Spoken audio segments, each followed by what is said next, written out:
hipertonía y no puede doblar la pierna, al caminar él tiene que inclinar la pierna hacia adelante, formando la marcha en guadaña o la marcha en neos, típico de la lesión de la motoneurona superior. ¿Estamos? Esto calculo que ya fue visto en semiología, sí, o sea que alguna noción de esto estamos teniendo. ¿Estamos, chicos? Muy bien. Obviamente, al ser este estado de hipertonía y falta de inervación y de estimulación nerviosa, los pacientes con el tiempo pueden presentar atrofia muscular, ¿tá? Y después movimientos involuntarios como son clonus y sincinesias. ¿Estamos hasta ahí, chicos? Así que bueno, este cuadrito acá, mírenlo con mucho cariño, ¿tá? Porque esto es la presentación clínica de los pacientes que tengan una alteración de la vía piramidal. ¿Estamos? Igual vamos a seguir desenvolviendo este tema. ¿Estamos? Entonces, ahora cuando hablamos que el paciente tiene un síndrome piramidal, son todos aquellos signos síntomas derivados de la lesión o la interrupción parcial o total de la vía piramidal. Por lo tanto, las causas de estos pueden ser orgánicas, obviamente, por alteraciones orgánicas, ya sea por un tumor, una hemorragia, un accidente cerebrovascular, un proceso infeccioso, la presencia de abscesos, o alteraciones metabólicas que puedan alterar o generar una interrupción parcial de la vía piramidal. Hay muchas enfermedades neuromusculares, como el síndrome de Fisher-Miller, que son aquellos pacientes que ante situaciones de estrés generan una pérdida o un bloqueo de los receptores de acetilcolina. Entonces el paciente, cuando tiene situaciones de estrés muy grandes, hacen una hemiplegia como si hubieran hecho una ACV. ¿Está? Que al bajar los decibeles de la ansiedad, al hacer una correcta hidratación, el paciente recupera totalmente la movilidad. Eso es uno de los ejemplos, chicos. Después hay un montón de patologías neurológicas que no vamos a entrar a definir cada una. Vamos a hablar en su conjunto. ¿Estamos? En forma congénita hay una hemiplegia cerebral congénita que va a determinar un menor desarrollo muscular de alguno de los lados del cuerpo. Esto es muy común, más de uno seguro acá conocen esas personas que tienen por ahí una pierna más fina que la otra, como vamos a ver ahora, o un brazo más fino que el otro, o una porción del cuerpo más adelgazado que el otro en cuanto a la masa muscular. En cuanto a las adquiridas, los traumatismos de cardio, obviamente, o las lesiones vasculares, ya sea por aneurismas, por hipertensión arterial, por aterosclerosis o debilitamiento de las mismas que pueden generar un accidente cerebrovascular, o las isquémicas que pueden ser tromboembólicas, donde las cardioembólicas son las más frecuentes, por ejemplo, en pacientes que tengan fibrilación auricular crónica y hagan un evento cardioembólico, o mucho menos frecuentes los espasmos arteriales a nivel cerebral. ¿Estamos? Y las lesiones compresivas por tumores malignos o benignos, obviamente, dentro de del cerebro. Hace poquitito, yo tengo un colega, no es mi amigo, pero es una persona conocida, lo conozco hace mucho tiempo, que el paciente empezó con cefaleas intensas, trastorno a nivel de la visión, y empezó con una hemiparesia brachiocular derecha.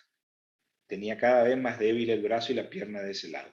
Se le hicieron los estudios, se encontraron un tumor compresivo, gracias a Dios benigno. El lunes le operaron al paciente y el paciente hoy salió de terapia evolucionando muy bien. ¿Estamos? Entonces, eso fueron lesiones compresivas, obviamente, que estaban generando alteraciones de estas áreas o de esta vía. ¿Estamos, chicos? Después, obviamente, granuloma o quistes del sistema nervioso central, como son más raros, pero los quistes diatíticos a nivel central son raros, pero pueden ser los quistes por toxoplasmosis que se dan en los pacientes inmunocomprometidos, en los pacientes con HIV, etcétera, etcétera. ¿Estamos? Los más frecuentes de la lesión del síndrome piramidal son todos aquellos asociados con lesiones vasculares secundarios o que van a generar un accidente cerebrovascular, ya sea isquémico u hemorrágico. Obviamente, ¿qué me va a dar la lesión de la motoneurona superior? Si bien este cuadrito puse ya a modo de ejemplo y adelantándome, pero acá está, fíjense, va a haber una parálisis en un primer momento de grandes grupos musculares, para posteriormente volverse parético o pléjico totalmente. En un primer momento, los 5 o 7 primeros días, hay una hipotonía de la zona, para volverse posteriormente hipertónico esos grupos musculares. ¿Estamos? Los reflejos osteotendinosos en los primeros 5 o 7 días están abolidos para posteriormente volverse exagerados o con hiperreflexia. ¿Estamos? Con el pasar del tiempo, por la falta de uso, obviamente, o la falta de inervación o la falta de estimulación de esas zonas musculares, puede generar la atrofia muscular, que eso no se recupera. Y después tengo reflejos patológicos como el signo de Babinski o el de Hoffman, que ya vamos a ver. ¿Estamos? Y pueden tener reflejos patológicos como son los clonus y las cincinesias. Yo tengo videíto de todo eso acá, vamos a ver si Dios quiere, podemos reproducirlo, si no de alguna manera voy a hacer llegar esta diapositiva para que ustedes puedan compartir, chicos, y ver estos videitos. ¿Estamos? Fíjense, ya hago la comparación nomás, pero fíjense que la lesión de la motoneurona inferior, o sea, la lesión a nivel medular, ¿tá? Puede afectar a músculos aislados o a pequeños grupos musculares, ¿tá? Genera más una atonía, una hipotonía que se mantiene en el tiempo, ¿estamos? Los reflejos están abolidos, ¿tá? De los músculos que están afectados. Hay una atrofia pronunciada, ¿estamos? De la masa muscular, ¿tá? No suelen tener reflejos patológicos y no hay clonus ni cincinesias, ¿tá? Puede haber pequeñas fasciculaciones que son movimientos involuntarios, pero eso ya vamos a ver cuando lleguemos a las fasciculaciones. ¿Estamos? Entonces, fíjense acá, esto es una imagen que saqué de un libro de semiología viejísimo, chicos. ¿Está? Fíjense cómo ya en su momento describían la presencia de una patología que generaba en el paciente la contracción y la flexión de los músculos y del brazo sobre el tórax, ¿tá? Y la hiperextensión del miembro inferior. ¿Estamos? Esto al paciente al caminar, perdón que pregunte, pero la flechita se ve, ¿no? ¿Está? Si no, ¿sí? ¿Está? Bien. Entonces, este miembro, como no puede flexionar este miembro para dar el paso, el paciente tiene que inclinarse hacia un costado y hacer un movimiento semicircular hacia afuera. Y eso le va a dar la típica marcha en guadaña o marcha en os, perdón, típico de los pacientes con lesiones de la vía piramidal. Causa más frecuente, accidentes cerebrovasculares. ¿Estamos? Muy bien. Fíjense acá yo tengo, a ver si me permite, no me está permitiendo. Esto eran un videito para que ustedes vean lo que eran los clonus, que los clonus, fíjense, la mano de esta paciente, ¿estamos? Una abuelita, fíjense cómo hay una hipertonía del músculo de la mano y cómo la mano está, el pulgar abrazado por todos los otros miembros. Este brazo, si nosotros soltamos, el brazo queda flexionado sobre el tórax de la paciente. ¿Estamos? Muy bien. Si eso yo trato de extender en forma brusca, la paciente queda haciendo un movimiento de temblor mientras mantengamos estirado el brazo. Nosotros soltamos y para el temblor. Eso se llama clonus, chicos. ¿Está? Ese clonus se puede evaluar a nivel del miembro superior afectado, de la rótula o a nivel del miembro inferior. ¿Está? Yo tenía otra acá. Este era el videíto del clonus de la rótula. Fíjense del mismo lado de la paciente, ¿tá? Cómo podemos ver, si bien no conocemos a la paciente, pero impresiona ser una pierna adelgazada, ¿tá? Por leve atrofia muscular. Lo que se hace es, se toma con el pulgar y el índice la rótula y se hace una contracción brusca hacia abajo y se ve cómo la rótula se siente, como la rótula queda temblando. ¿Estamos?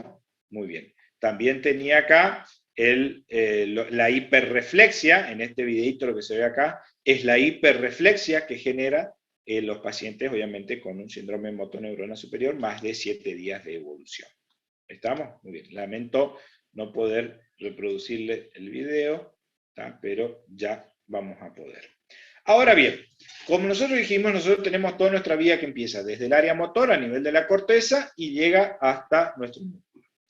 Pero toda esa primera porción, o sea, el área motora de la corteza, la cápsula interna, el mesencéfalo, la protuberancia y bulbo, yo puedo tener en todo ese recorrido de la vía la lesión, ¿tá? Y dependiendo de la altura que me está generando la lesión, va a ser la manifestación motora que puedo llegar a tener. ¿Estamos? La zona, o sea, lo más común es por ahí que tenga un compromiso de toda la vía, ¿tá? Pero puede ser, por X motivo, que se dañe solo cierta porción de esta vía. ¿Estamos?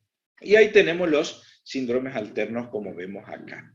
Fíjense a modo de ejemplo, si mi lesión X, ¿tá?, me genera solo lesión de la corteza, pero el resto de la vía está indemne, fíjense cómo pueden presentar distintas alteraciones o distintos compromisos dependiendo del área comprometida acá arriba en la corteza, ¿tá? Fíjense que puede dar solo una monoparegia o plejía, que puede ser miembro superior o miembro superior, puede dar una hemiplegia, ¿tá?, o puede dar una hemiplegia con, ¿cómo se llama?, con compromiso además de los pares craneales. ¿Estamos?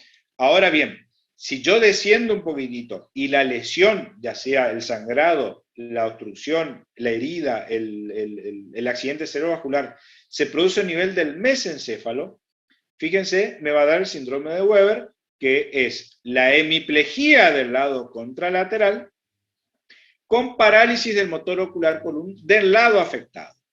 ¿Por qué? Porque a esta altura están los núcleos del tercer par. ¿Estamos? Perdón. Fíjense si bajamos un poquitito más y tengo una lesión a nivel de la protuberancia, puedo tener el síndrome de Gubler. El síndrome de Gubler es una hemiplegia contralateral, ¿tá?, o sea, del otro lado de la lesión, pero con parálisis facial del lado de la lesión. ¿Estamos? ¿Esto por qué es importante, chicos? Porque si viene un paciente que yo no conozco y ustedes están en una guardia y es el evento inicial del paciente o tiene pocos días de evolución, nosotros al tener estos hallazgos estructurales anatómicos, podemos ya suponer a qué altura está la lesión. ¿Estamos? Por eso es fundamental. Obviamente hoy en día con los métodos de imágenes que hay, y sí, estos pacientes todos van a tomografía para ver dónde está, ¿tá?, pero anatómicamente o semiológicamente, mejor dicho, esa es la expresión más correcta, podemos localizar la altura en la que se encuentra. Y fíjense acá, si yo tengo una lesión a nivel del bulbo, voy a tener una hemiplegia contralateral, ¿tá?, con parálisis del hipogloso mayor del lado de la lesión. ¿Estamos, chicos? Síndrome de Jackson. Le pongo estos tres porque son por ahí los que más van a encontrar como ejemplo. Hay como 2 o 3 más seguros, ¿tá?, pero estos son los que más van a encontrar. Sobre todo el de Gubler, ¿tá?, y el de Weber, que son por ahí los más frecuentes en presentar. ¿Estamos, chicos? Muy bien. Esto es fundamental también a tener en cuenta.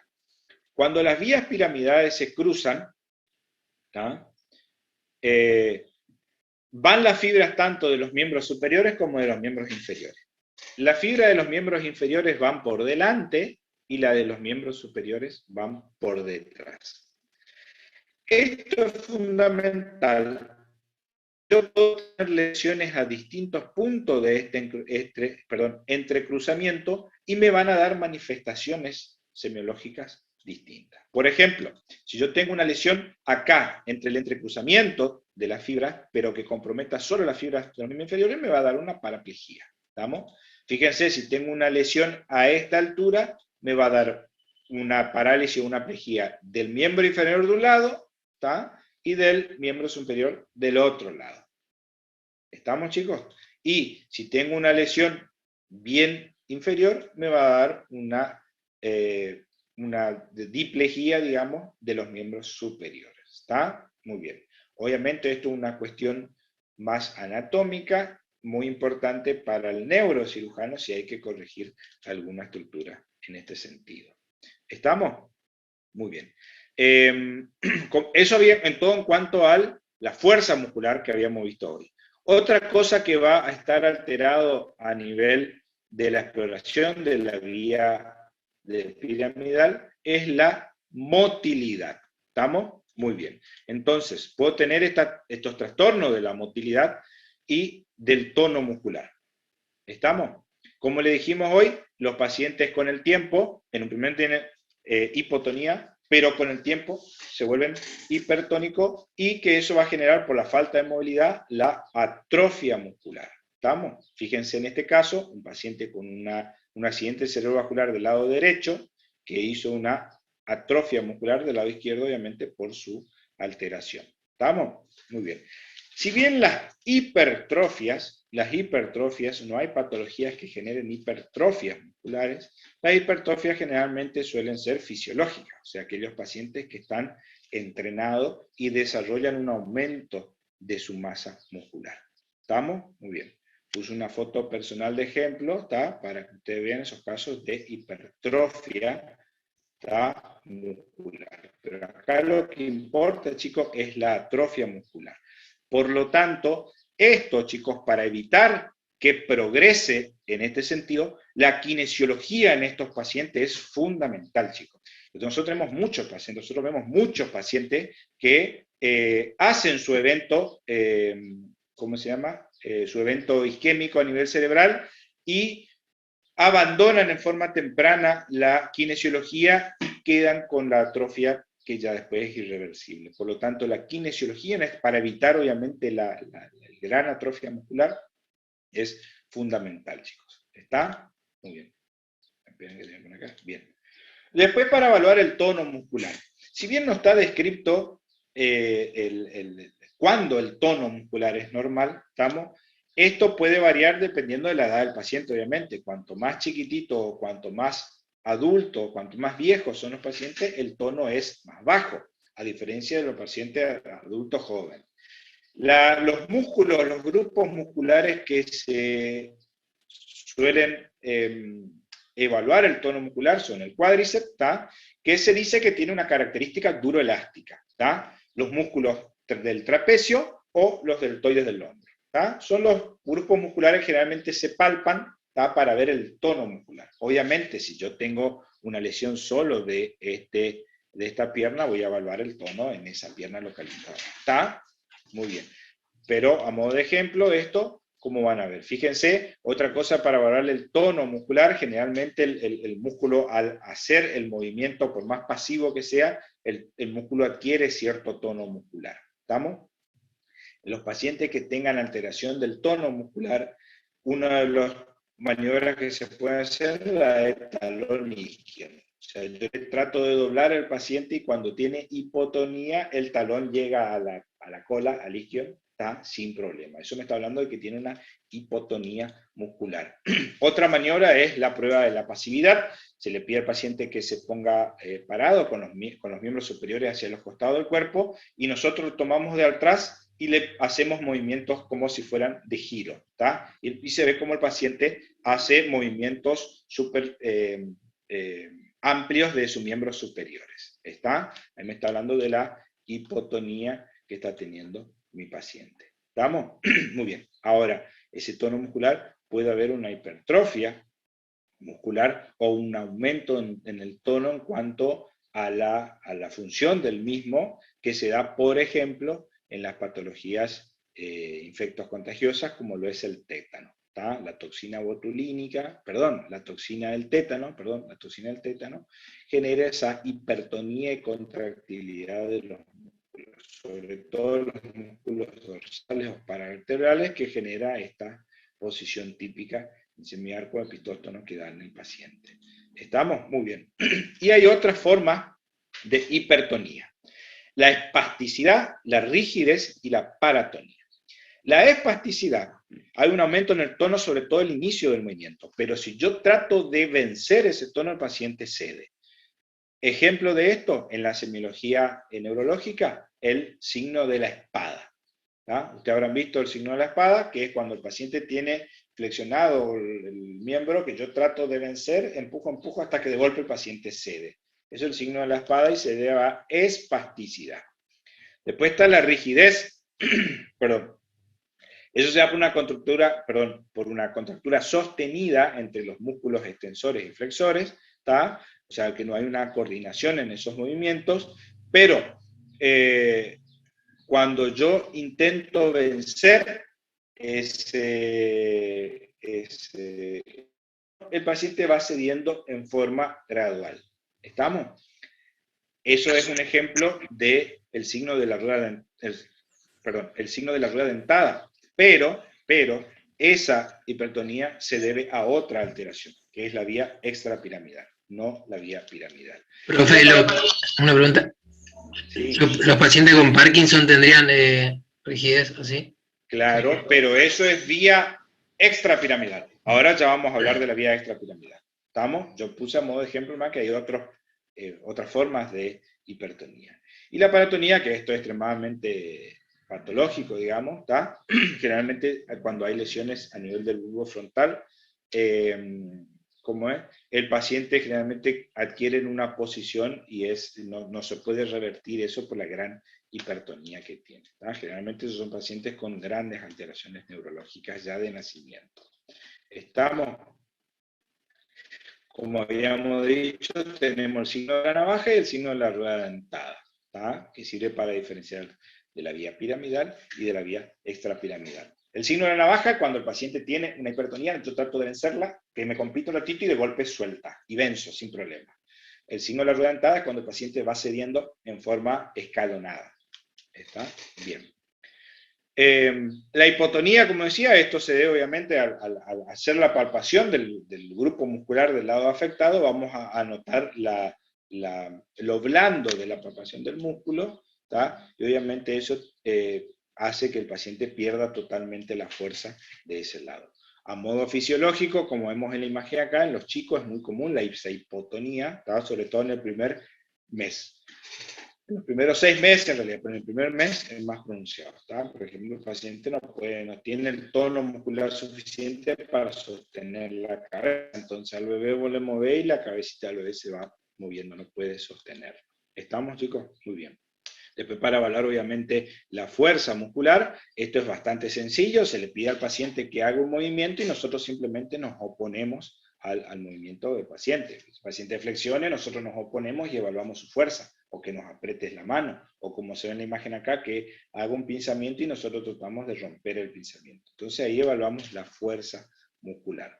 Para evaluación de la fuerza, repito, es simplemente pedirle al paciente que haga un movimiento y nosotros oponernos al mismo. ¿Estamos?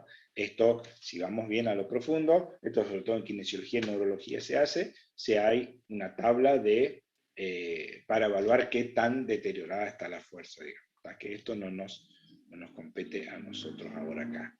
¿Estamos? Yo acá tenía un videito, esto es un videito muy interesante de la evaluación de la fuerza.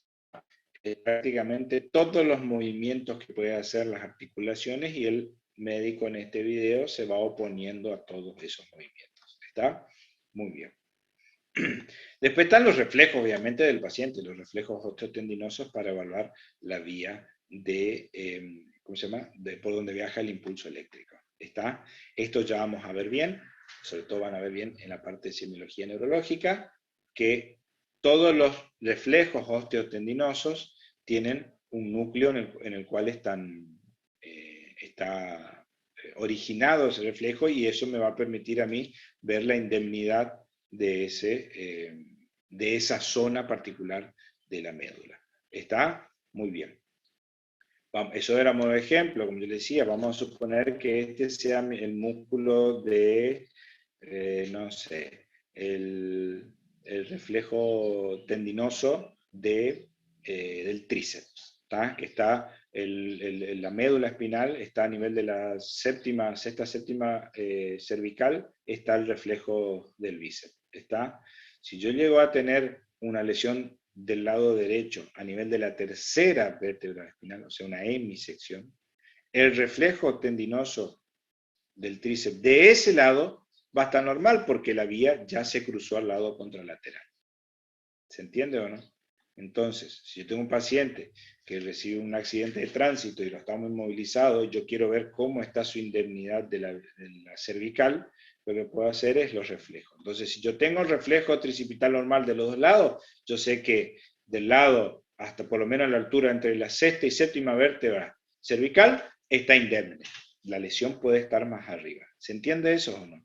¿Está? Entonces yo tengo del lado derecho normal, pero del lado izquierdo tengo abolido y bueno, puedo suponer que está la lesión a nivel de la sexta, séptima cervical del lado contralateral.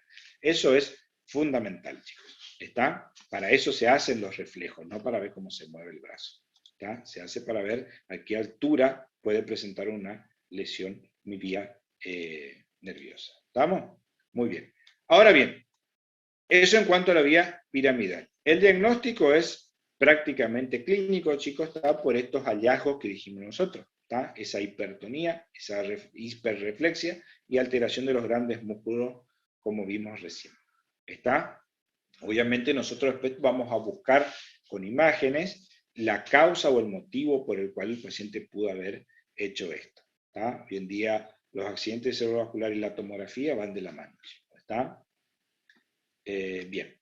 En cuanto a la vía extrapiramidal, esto es un poquitito más complejo ya que la misma está a cargo de los movimientos involuntarios, ¿está? Y son aquellos movimientos reflejo.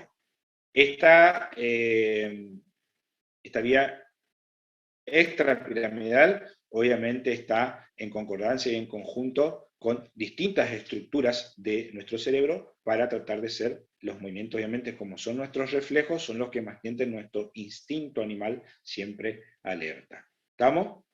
Estos descienden por el encéfalo a la médula espinal, ¿está? Y están compuestos, fíjense, en asociación con distintas sustancias o distintos núcleos del cerebro y permiten una correcta, una correcta postura, el tono muscular, permiten la coordinación del balanceo de los miembros superiores al caminar, ¿está? Y los movimientos de reflejo ante ciertas lesiones, como vamos a ver ahora. ¿Estamos? Si bien tienen fibras que nacen a nivel de la corteza, todas ellas al ir descendiendo por la sustancia blanca se van asociando con ramas que vienen del lobo pálido, del núcleo subtalámico, del vestibular, del núcleo rojo, etcétera, etcétera. ¿Tá? Todo esto para tener una coordinación en el movimiento. ¿Tá? Acuérdense que por ahí muchas veces el caminar es un movimiento aprendido. ¿Tá? Muy bien. Entonces ahí entra en juego la relación de la vía piramidal y la vía extrapiramidal. ¿Qué función tiene toda esta vía que describimos recién? Obviamente mantener el equilibrio y la postura cuando se realizan los movimientos voluntarios, controlar los movimientos asociados o involuntarios, como son los reflejos, controlar el tono muscular y, está formado por cinco tractos nerviosos, digamos, ¿tá? Que a distintas alturas tienen distintas funciones. Rubro espinal, tecto espinal, vestíbulo espinal, retículo espinal y oligoespinal. Fíjense acá, el más superior de todo, o sea, el rubro espinal, esto controla la actividad de los músculos flexores de los miembros, siendo excitador para las motoneuronas de esos músculos. Por ejemplo, los miembros superiores van a estar a cargo de los movimientos de reflejo de quitar o la contracción del músculo para quitar el miembro cuando haya un estímulo doloroso, que puede ser el calor o una lesión cortante, por ejemplo. Está el tecto espinal, está más abajo, tiene los núcleos más cerca del mesencéfalo, responde al giro de la cabeza y a los estímulos auditivos y visuales. Estos son los núcleos encargados de cuando hay una explosión cerca nuestro que nosotros giremos la cabeza o movamos la cabeza en forma instintiva, ¿tá? O cuando haya un estímulo luminoso muy rápido que cerrar los ojos en forma instintiva. ¿Estamos, chicos? Muy bien. Después está el vestíbulo espinal, obviamente asociado con el cerebelo y con el oído medio, la rama vestibular del octavo par, ¿tá? Que sirve también para el equilibrio. ¿Está? Acuérdense que las alteraciones vestibulares van a dar el síndrome vestibular que genera la ataxia vestibular con todas aquellas alteraciones típicas de esta lesión, como ya van a ver cuando veamos esas lesiones más adelante. ¿Estamos? Después ya descendiendo están los retículos espinales o vulvares, ¿tá? Que estos ya son los movimientos voluntarios, o sea, se encargan de inhibir la extensión flexora excesiva de los músculos de los miembros superiores. ¿Tá? Cuando nosotros estamos haciendo mucha fuerza para que no se lesione ese músculo, esta vía inhibe directamente para que no haya lesión tendinosa. ¿Estamos? Y la última porción, o el tracto oligoespinal, responde a la coordinación de los movimientos de la cabeza, el cuello y los miembros superiores del lado opuesto. Esto es la coordinación total.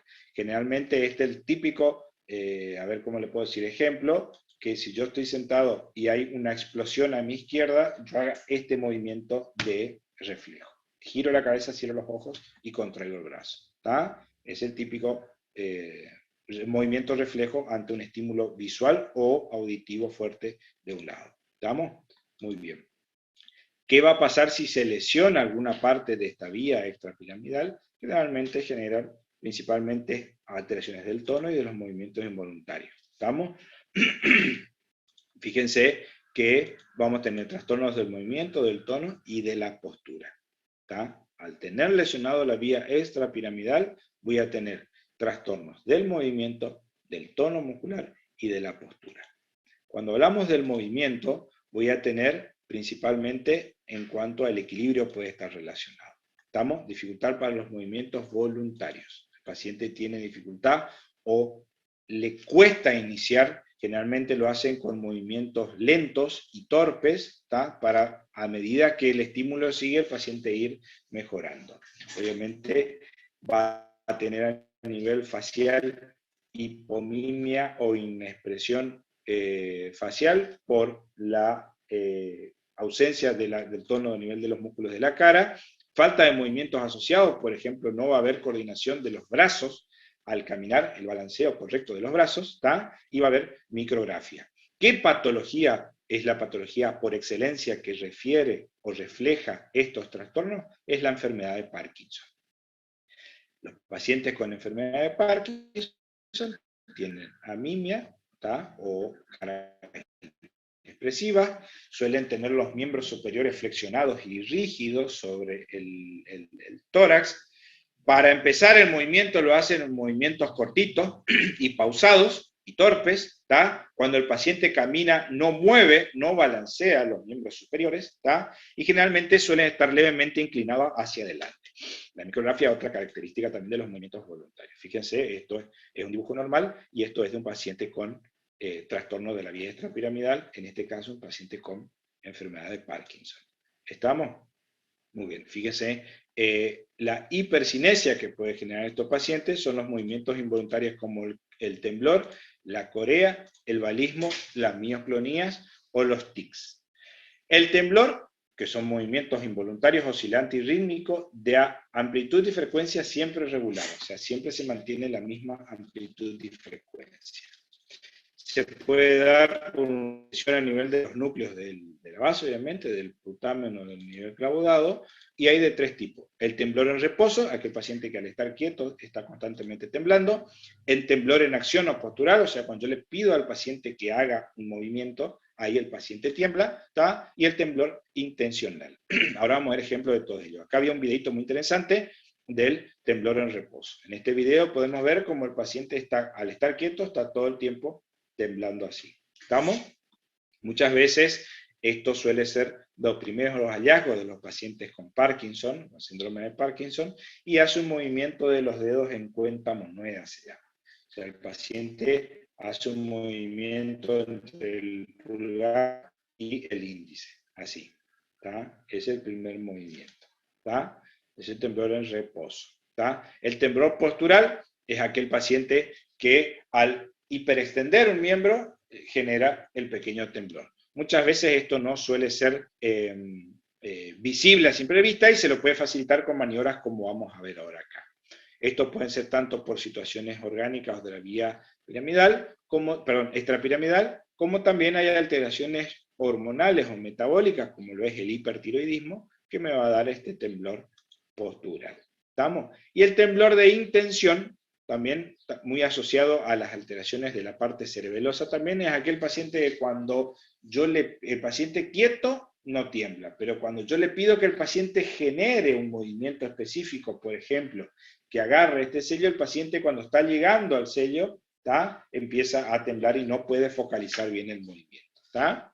Típico, obviamente, en los pacientes con alteración cerebelosa, por ejemplo, en forma mal dicho fisiológico, pero en los pacientes alcoholizados pasa eso. ¿Ah? El paciente cuando tiene alcoholizado, que ya tiene unas alteraciones a nivel cerebelosa por el alcohol, el paciente cuando va a generar un movimiento específico no puede coordinar y tiembla. ¿Está? Estoy seguro que a nadie le pasó acá eso, ya que somos todos responsables y estudiantes de medicina y sanos. ¿Está?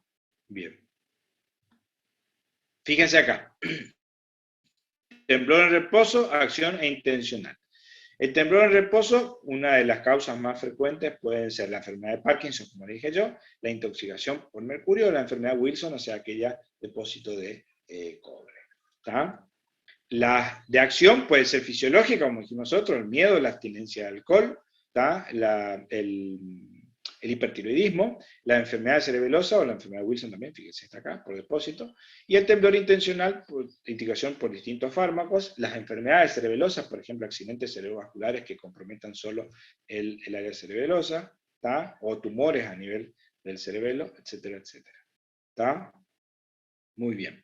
Para evaluar el temblor, como le había dicho yo, lo que se puede hacer es pedir al paciente que extienda la mano y si yo estoy sospechando que tiene un temblor fino, o sea, de mínima amplitud, se le puede poner una hoja de papel sobre la mano para evaluar ese temblor, o se le puede pedir al paciente que extienda las manos y que hiperextienda los dedos para ahí hacerse evidente el temblor. Muy bien.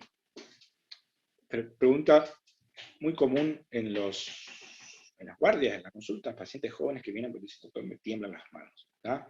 Muy asociado con los miedos. ¿Tá? Los movimientos voluntarios, como he dicho nosotros, normalmente el reflejo índice nariz, ¿tá? Esto para ver la taxia dinámica de un paciente, nosotros con los ojos cerrados deberíamos localizar la punta de la nariz sin problema. ¿Estamos?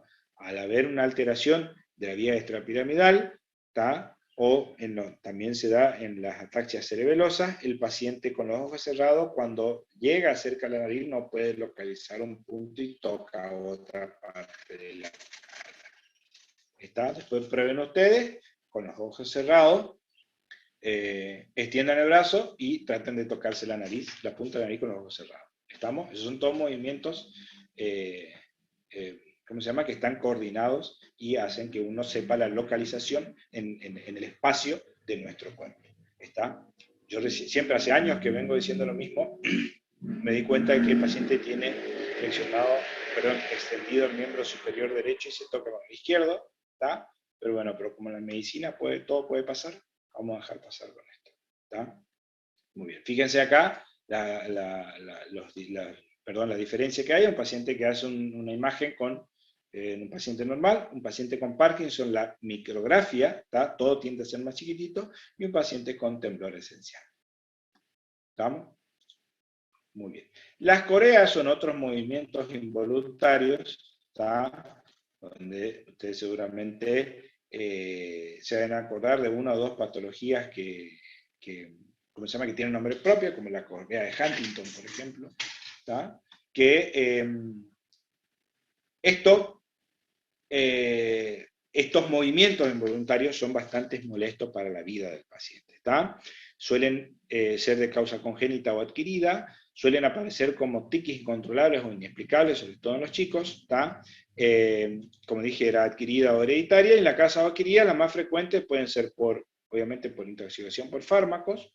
¿Tá? Acuérdense que hay muchos fármacos en la parte neurológica que dan extrapidarilarismo, no me sale, bueno, pero ustedes me entendieron. Habrán visto con el doctor Sauri en terapéutica que hay ciertos fármacos, sobre todo antipsicóticos, que suelen dar estos movimientos involuntarios. ¿Tá? Obviamente el accidente cerebrovascular, la corea de Sydenham, ¿tá? Que puede quedar como consecuencia de una lesión neurológica. Y las hereditarias, la juntita, las más frecuentes de las coreas. ¿Estamos? Muy bien. Esto lo que sí tiene son movimientos un poquitito más amplios, con sacudidas rápidas e irregulares. Es involuntario, obviamente, de cualquier parte del cuerpo, principalmente de los miembros distales. ¿Tá? Tienen de pequeña y mediana amplitud. Lo que tiene, entre comillas, de bueno es que desaparece con el sueño. ¿Tá? O sea, el paciente se acuesta a dormir y no se mueve, pero al despertarse empiezan los movimientos. Eso aumenta con el estrés, ¿tá? Sobre todo el estrés emocional, y afecta a grandes músculos, grandes grupos musculares. ¿Estamos? Muy bien. ¿A qué se debe estas alteraciones? Generalmente por alteraciones del núcleo del putamen y el caudado, ¿tá? O por estar ingiriendo agonistas dopaminérgicos. ¿Tá? Entonces lo que hay es un desbalance, disminuye la acetilcolina y aumenta la acción de la dopamina, generando estas alteraciones. ¿Estamos? Muy bien. Lo que tiene también de características, sobre todo la corea de Huntington, pues son una enfermedad degenerativa, ¿tá?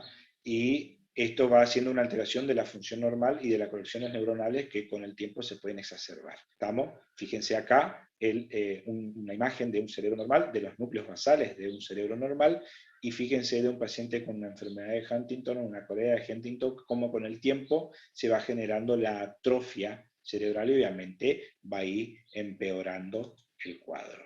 Estamos, los pacientes comienzan con tics, sobre todo en los momentos de mayor agitación, y progresivamente aumentan los movimientos coreicos que se extienden a la cabeza, cuello y a las extremidades. ¿Estamos? Esto es una imagen, si bien parece que está tirando alto paso, esto es una imagen también de un libro viejísimo de semiología donde ya describían estos movimientos coreicos. Sobre todo, fíjense por la vestimenta del niño, podemos asumir que estos son imágenes o dibujos antiguos. ¿Estamos? Hubo un trabajo sobre todo en cuanto al tratamiento, que destaca en el tratamiento farmacológico con la tetrabenazina, y los neurolépticos típicos y atípicos disminuyen estos movimientos, pero no evitan la progresión de la enfermedad. ¿Estamos, chicos? Acá yo tenía un videíto, ¿tá? De un paciente que tenía una corea de Huntington, para que usted vea, ¿tá? Que lamentablemente no me reproduce el video, ¿tá? Pero muy interesante el videíto. Cuando nosotros hablamos de otro movimiento voluntario, son las hemicoreas o los hemivalismos, ¿tá? Esto es muy asociado a pacientes con accidentes cerebrovasculares. Fíjense, este caso acá es un paciente que ingresó, estamos, con antecedentes de diabetes, hipertenso, o sea, con antecedentes de riesgo, que ingresa con un accidente cerebrovascular a nivel del tálamo y clínica de una hemiparesia brachiocrural izquierda. Está típico. Lesión de ACV. Pero con el transcurso de los días empezó a presentar los movimientos involuntarios de ese lado afectado, ¿tá? Y ahí empezó a presentar la hemicorea o el hemivalismo. El hemivalismo son movimientos bruscos, chicos, ¿tá? Son movimientos realmente agresivos. Y muchas veces el valismo, como movimiento involuntario, no suele desaparecer con el sueño, que hace que, obviamente, sea muy molesto para el paciente. Fíjense acá, como podemos ver en la imagen de la resonancia, la pequeña hemorragia en la zona talámica. ¿Estamos? Muy bien. Fíjense, estos pacientes fue tratado con la tetrabenazina, ¿tá? Logrando bastante control de sus movimientos. ¿Tá? El problema de estos fármacos son los costos principalmente. ¿Tá? Fíjense, esto es de 2009, seguramente estos precios cambiaron, ¿tá? Salía casi 61.000 pesos. ¿Tá? Esto seguramente está más caro hoy en día. ¿Tá? Perfecto. Bueno, en cuanto al hemivalismo, como te decía, son movimientos violentos y agresivos que ocurren en los músculos, sobre todo de las extremidades. Está muy asociado a las lesiones vasculares, o sea, los accidentes cerebrovasculares subtalámicos o contralaterales o subconexiones. ¿Tá? Y en este caso tenemos este videíto de un paciente que tiene un hemivalismo, sobre todo compromiso del miembro superior, pero es impresionante los movimientos, chicos, ¿tá? Y es muy molesto para la para la vida del paciente. ¿Estamos? Muy bien. Ya vamos a poder reproducir el videito, chicos. Lamento que no se puedan reproducir, pero están muy interesantes. Otros movimientos involuntarios son las mioclonías, que comprometen pequeños grupos musculares, son contracciones involuntarias repetitivas de generalmente los músculos de los miembros, ¿tá? O los músculos de los párpados. Más de uno acá habrá sentido esos movimientos involuntarios que suele dar en el párpado, sobre todo, ¿tá? Que es muy común, digamos, pueden ser hasta incluso fisiológicos. ¿Estamos? Fíjense que puede ser focal, segmentario, multifocales o generalizada. Y a su vez puede ser fisiológicos o patológicos, como le dije yo. Esto está muy asociado con los niveles de los iones en sangre, por ejemplo, alteraciones del calcio, del potasio, y fisiológicos, sobre todo asociados al estrés, ¿tá? Sobre todo el estrés emocional. A ver si tengo acá un videito. Acá tenía un videito de una mioclonía de una paciente del párpado superior derecho, ¿tá? Que son muy, muy comunes. ¿Está, chicos? Lamentablemente no podemos reproducir, digamos, los videitos, pero ya vamos a ver cómo podemos reproducir. Bueno, en cuanto a las manifestaciones clínicas de todos estos movimientos involuntarios, las mioclonías pueden ser de amplitud, frecuencia y distribución variada, ¿tá? Las sacudidas musculares aparecen en forma espontánea y ser inducidas por estímulos, por ejemplo, los ruidos intensos, los movimientos, la luz o las amenazas visuales, o sea, cuando el paciente se encandila. Las mioclonías deben ser tratamiento, en traumatismo de cráneo, una lesión encefálica hipóxico-isquémica, pueden empeorar con los movimientos voluntarios. ¿tá? O sea, que el paciente, por ejemplo, que tenga una mioclonía de un lado de un miembro y al hacer un movimiento puede empeorar el movimiento, involuntario del paciente. ¿Estamos? Acuérdense que también pueden ser secundarios a causas metabólicas, ¿estamos? Que generalmente se corrige con una vez que revertimos la alteración metabólica, que puede ser, por ejemplo, alteración de los electrolitos, el paciente tiene una hipocalcemia, una hipercalcemia, ¿tá? Y corregimos eso. Los TIC son movimientos anormales, involuntarios y bruscos, falta de ritmo, o sea, suelen ser violentos y repetitivos, se puede ser suprimido con la voluntad, aumenta con el estrés, sobre todo el estrés emocional, y disminuye con la concentración mental. Otra cosa que tiene bueno los tics, ¿tá? Es que desaparece con el sueño.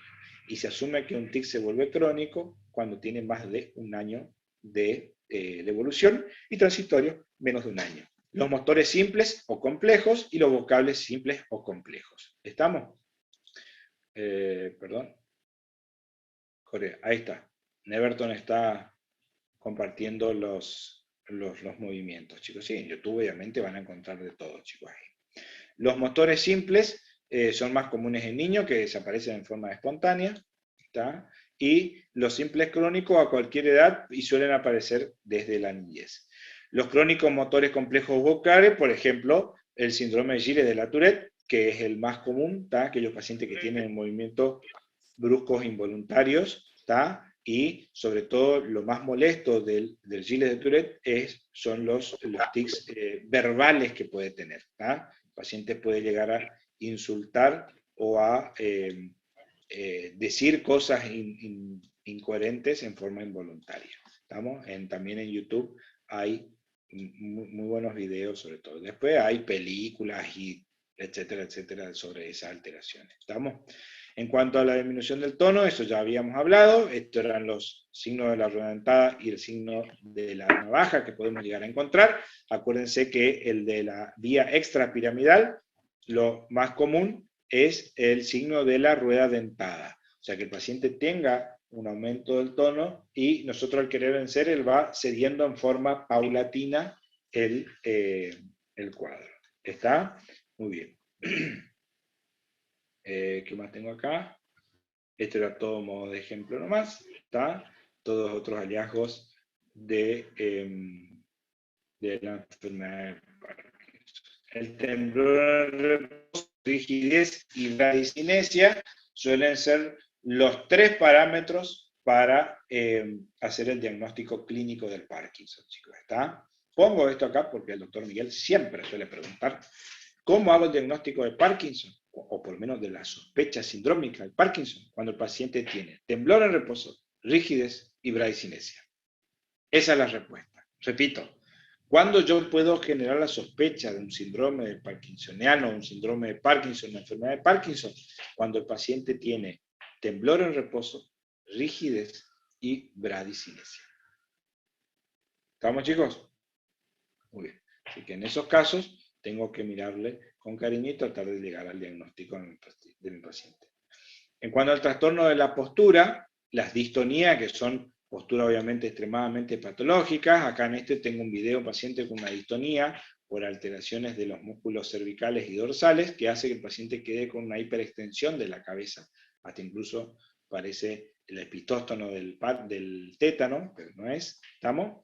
Y lo que hay es una contracción sostenida, ¿está? Generalmente los pacientes no permite o no cede al oponernos a esa contracción.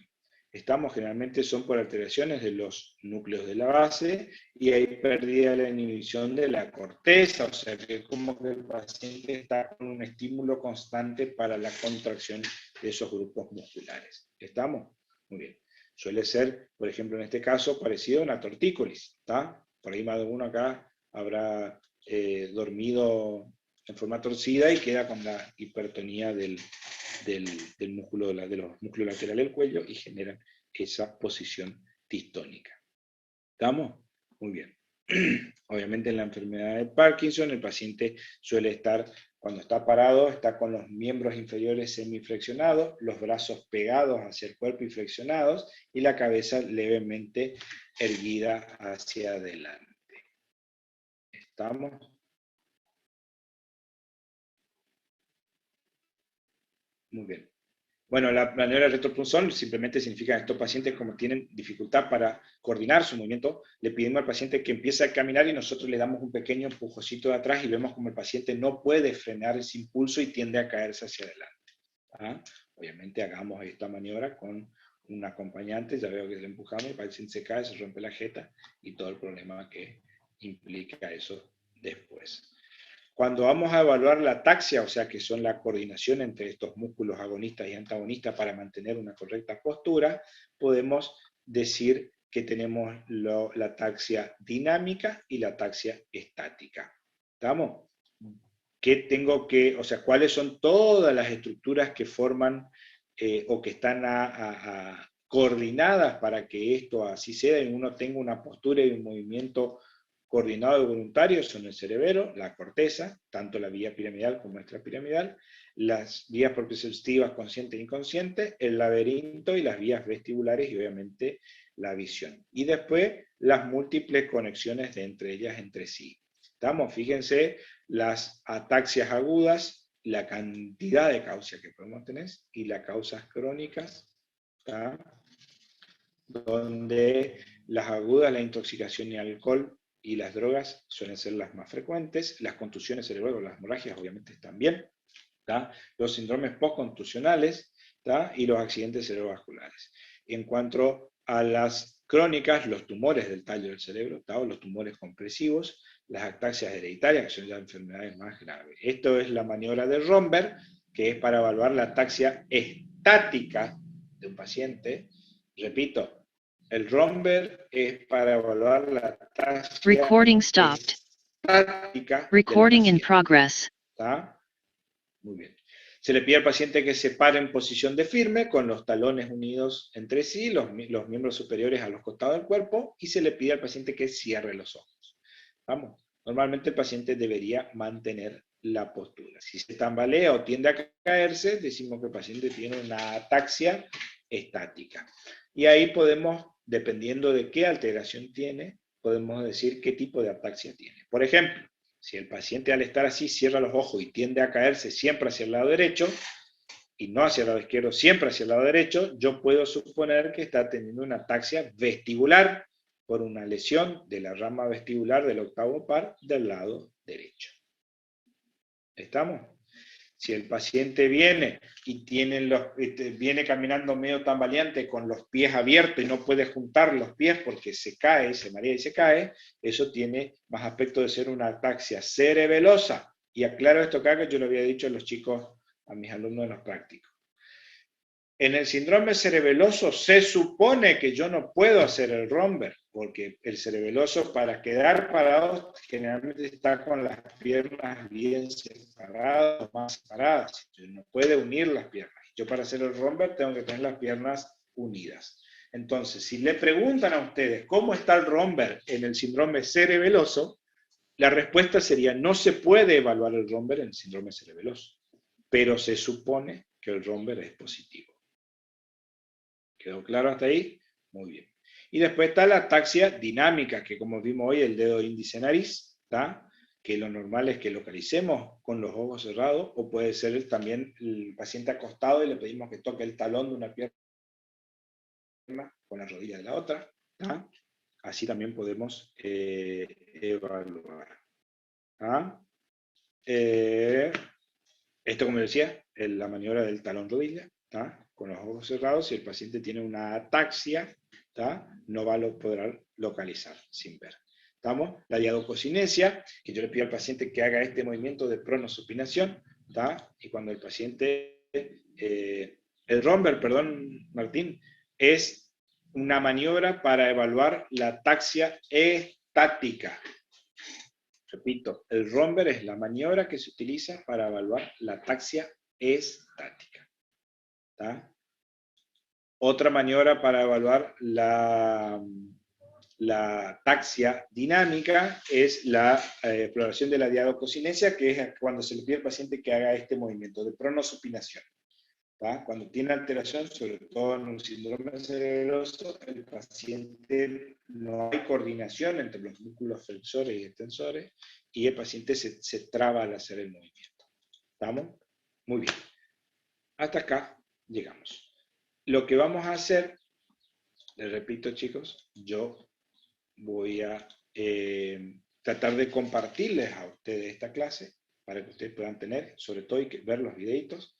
Si bien Neverton se adelantó y compartió los posibles videos que hay en YouTube, hay un montón, chicos, está, que poniéndome en modo tóxico, me di cuenta que Neverton dejaste de escuchar mi clase y te fuiste a mirar YouTube, así que está bien, no pasa nada, ya lo tendremos en cuenta, sumado a todos los asados que me estás debiendo, no hay problema. ¿Está? Bien. Pero sí, hay muchos, chicos. Yo una vez he encontrado uno sobre una Universidad de San Pablo, que hizo un trabajo sobre movimientos involuntarios y voluntarios genial, chicos. Está en YouTube, obviamente, si buscan. La idea es evitar que pierdan tiempo buscando y que ya tengan acá en la diapositiva, ¿está? Porque acuérdense que uno empieza a mirar YouTube, movimientos coreicos, y va a terminar mirando, no sé, cómo cosechan banana en Venezuela. ¿Está? Entonces, esas cosas que uno tiene de estudiante que cuesta concentrar y cualquier cosita es motivo de concentrar. ¿Estamos? Muy bien. Así que esto es más que nada la parte de vía piramidal y extrapiramidal. Les repito, les voy a compartir la clase para que ustedes puedan tener y leer de ahí, obviamente, le va a servir un montón. Y creo que nos queda una clase más para mí, que es meningitis, síndromes meningios, ¿no? Un tema grande también que siempre preguntan. Así que, les repito, chicos, son temas que no son fáciles de explicar, y mucho menos hacerlo por Zoom. Traté de armar la diapositiva lo más académica posible para que les sirva. ¿Está? ¿Cómo? ¿Para qué patologías no se realiza la maniobra de Romberg? Y en el síndrome cerebeloso, finalmente el síndrome cerebeloso da una ataxia cerebelosa. Las ataxias son 4 principalmente. La ataxia cerebelosa, la vestibular, la coronal posterior y la polineuroradiculopatía. La ataxia vestibular se da por una lesión de la rama vestibular del octavo par, la coronal posterior, ¿tá? O el síndrome coronal posterior, que puede verse por infección sifilítica, ¿tá? O déficit de vitamina B12, o una lesión traumática, obviamente. Y la polineuroradiculopatía, que se dan aquellas enfermedades metabólicas crónicas, como pueden ser, por ejemplo, en la diabetes mellitus. ¿Está? Entonces, estos pacientes van a tener esa alteración en el tono y en la postura, y yo puedo aplicar esta maniobra para ver. Si yo le pido al paciente que viene y me dice, doctor, sabe que vengo con mareos, camino y me mareo y me quiero caer, entonces le paro firme y le hago cerrar los ojos. Si el paciente siempre se cae hacia el mismo lado, yo puedo suponer que es una ataxia vestibular. Tengo lesionado la rama vestibular y por eso el paciente siempre se me cae hacia el mismo lado. Si el paciente viene, yo le cierro los ojos y el paciente empieza a tambalearse para cualquier lado y tiende a caerse, yo puedo ser que puede ser un síndrome coronal posterior, o si siempre se va para atrás, es un síndrome coronal posterior, lo que le está generando la ataxia a mi paciente. Obviamente, si el paciente viene caminando y ya viene tambaleante como caminando como un ebrio, bueno, ya se asume que es un síndrome vestibular. ¿Estamos? Muy bien.